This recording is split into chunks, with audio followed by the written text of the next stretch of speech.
What is good, guys? It's Rey-Jay back with another video. And this one I want to break down what's happening with SPY, Tesla, Nvidia, the QQQ, and a couple of other tickers. I'm also going to break down some information about the FOMC minutes, some data that's coming out very, very soon, what you should be watching for as time progresses for the markets. But let me first mention that I am not a financial planner, so take nothing I say as financial advice. And also, if you guys can, please smash the like button if you want to see more videos like this. It not only benefits me, it benefits the entire community as a whole. Anyways, when it comes to the market right now, we can see that there's a very, very nice looking trend on SPY. We're breaking past the 550.5 resistance. We closed above it, and we're looking very, very parabolic so far. So getting this very, very nice looking, double green bars, at least from yesterday. The trend is still very, very bullish, and we're continuing, and this is continuing to squeeze at least as time goes on. So the question is, what's going to happen from here? What is my opinion? I'll talk about this in just a few minutes. Just remember, today we just got the FOMC minutes. This actually came out after the market closed, and this is actually just the same thing as what we saw from before. So the Fed is saying they're not ready to cut rates until greater confidence that inflation is going down to about 2% ends up coming. So far, the Fed is not necessarily ready to cut. They're going to be very, very patient, waiting for data, and they need very, very strong levels of confidence. This is the exact same thing that Jerome Powell was saying in his speech from yesterday, and that caused quite a bit of volatility. The market started pumping with Jerome Powell's speech. That's what kind of like fueled this initially, and we just continue to pump since then. So overall, with the Fed kind of maintaining this more like dovish stance, that yes, a cut will likely come in the future, but they're not ready yet. They need to wait some time. That is still once again a little bit more positive, at least for the markets. Now, are they confident to do it yet? Not yet. They're not really ready to cut rates, but they are getting once again closer to doing so. And we need to see more good data that the Fed is once again getting closer to 2% targets. The Fed also mentioned that they don't want to like prematurely cut rates. That's not going to be very, very good because then they have to do the same thing twice again. And it's going to be very, very crazy. But for now, this is going to be very, very important. So I can't wait to see what else ends up coming, at least from all this data. I can't wait to see what else the Fed ends up announcing. Now, for more data, I just want to call out that today is actually Wednesday, July 3rd. Much of the data was not very good when it comes to like the ISM services. I'm going to be 100% honest. So if you look at business activity, this is actually very low. Employment numbers are showing a little bit of lackluster results. New orders are also dropping, but services prices actually went down too, which is actually a little bit good. So some things are good for inflation. We are seeing inflation once again dropping, more signals of that. But the overall strength of the economy is slowing down. We're seeing more and more signals that the services sector that makes up a big part of our GDP is slowing. We're seeing business activity slowing. This is what you tend to see in a high interest rate environment, and that's continuing to affect things. Now, simultaneously, we also have the FOMC minutes that came out, right? This was the last piece of data that just came out, and this was very important. If anything, the market didn't really dump upon it coming out. It's actually still holding up very well. So that's a very, very good sign so far. Now, for the market, just remember, today the market closed early because of the 4th of July, and then Thursday is going to be the 4th of July, so the market's going to be closed. There's not going to be trading tomorrow, so I'm going to make a very short video, maybe not talk for too long tomorrow. And then Friday, the market goes back to normal. That's when we have some more important data. I'll talk more about them maybe tomorrow. Right now, fear is making up sentiment. We are starting to see some like people panicking, even though the market is continuing to pump like crazy. And we're starting to see a lot more, a lot more buyers that are still stepping in. But there's simultaneously some fear building up as the market's at these high levels because we're at a very, very high valuation. We're still well above our 125 daily moving averages. We're still kind of like uncertain. There's some people who are kind of becoming fearful about how high the market will go. There's some panic about that as well. But simultaneously, we're still seeing institutions buying. We're starting to see a lot of tech stocks starting to push, and it's not really stopping the trend overall. We're still bullish despite these indicators. Part of the reason why I say that is because of the puts and call option positioning. This is that extreme greed. Greed is making up sentiment. We're still seeing a lot of puts not really dominating, and we're still seeing a lot of buyers stepping in. The VIX is still looking lackluster as predicted. Things are still the same.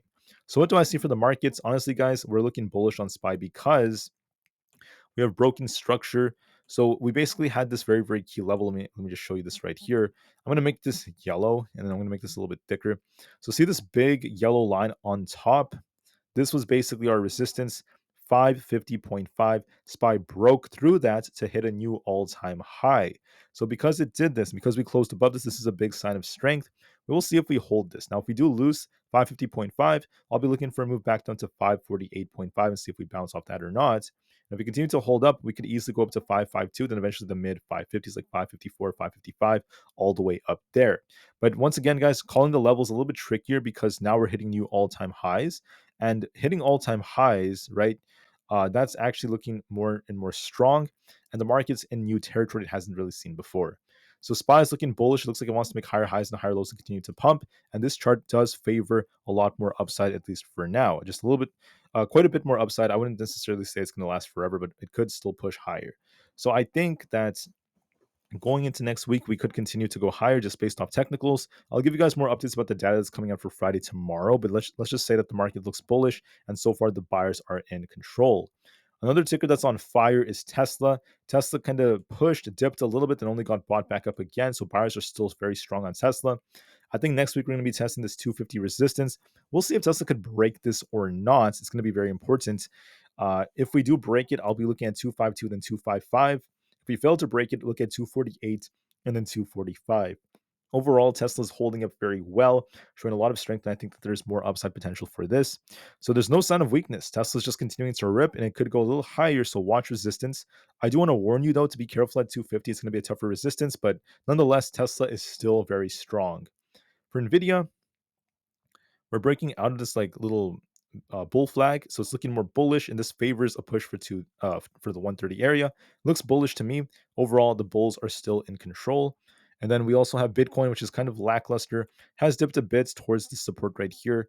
We're going to be watching to see how well this could hold above 59,250. If we hold this, then we could try to rebound and start pushing back up to the 60,000 area. If we end up losing this, we'll be dipping down to lower levels. So this is looking pretty good. Bitcoin is showing some strength. I think that there is more upside potential. So we'll see how things go from there. Overall, I think Bitcoin could try to make its way back up to the 60,000 area as long as we hold support. Excuse me. Then we have the QQQ. This is looking more bullish to me. We have a nice cup and handle like structure, nice breakout right here. We also managed to close above 490, which is a big positive sign. I'll be looking at 492, then 494 as resistance levels.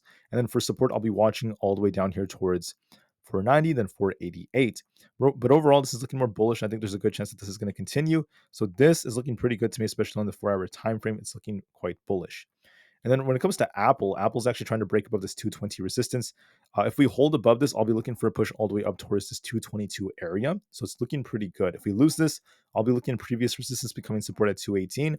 But just know that Aapl on the 4-hour is looking more bullish, and there is likely going to be more upside coming.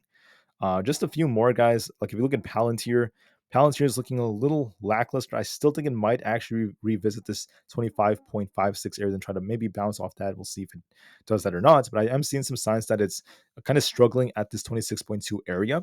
And we might see a little bit of a slowdown, at least just for the time being, just temporarily.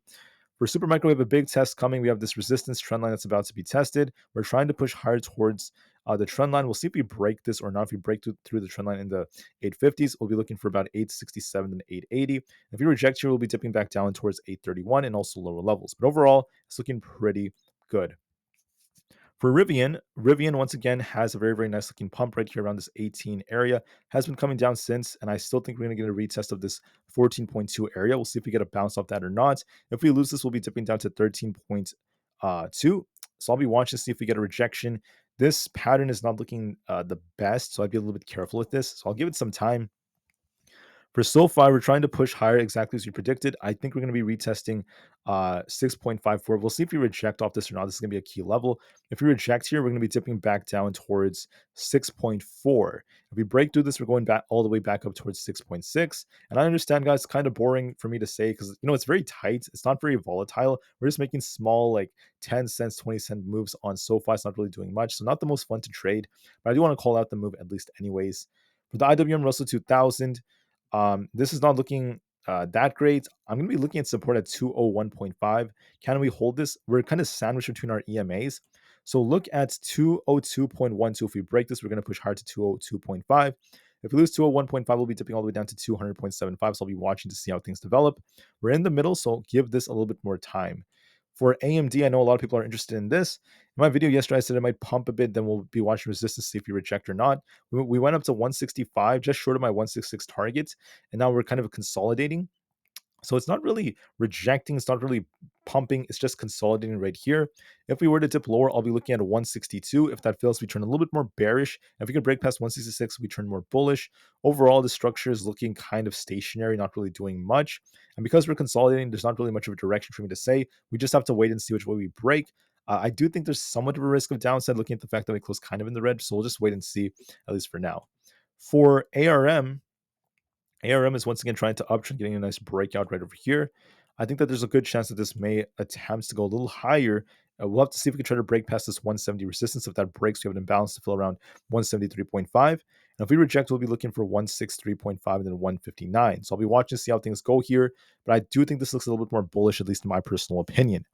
For Coinbase, in my personal opinion, is once again on a bit of an uptrend. We're going to be looking at this support right here at this trend line at this 220 area. If we hit this, we'll be looking for a bounce for 228. If we reject it, we'll be dipping all the way down towards 215. But overall, we have a nice uptrend. I think this is going to continue at least moving forward. For Amazon pushed all the way up to this 200 area, kind of rejecting right here. I'll be looking at 196. I think we might dip a little bit on Amazon, retest 196.3. That's the 20 EMA. If we lose that, I think we're going to be dipping down to 193. If we hold this, we're going to be bouncing back up to 200. So watch this 196.3 test and see how we end up reacting. That's going to be pivotal for the way we end up moving. Meta is trying to push a bit. I think it's going to be retesting 508 or so. If we get a bounce off that, we're going to be going back up towards 512. If we lose 508, we're going to be dipping down to 505. My gut tells me it may dip and then bounce, so watch to see if that ends up being the case. For Microsoft, we're on a very, very nice uptrend so far, but watch 460. One thing about Microsoft is it loves to pump. It's looking strong, but the issue is we have a tough resistance at 460. If we break that, I'll be looking at 462. If we struggle, we may shuffle. The reason why I'm saying this is, the reason why I'm saying this is because 460 is a tough level, and it's kind of shuffling here, so I have to give it some time to see if we could hold above this.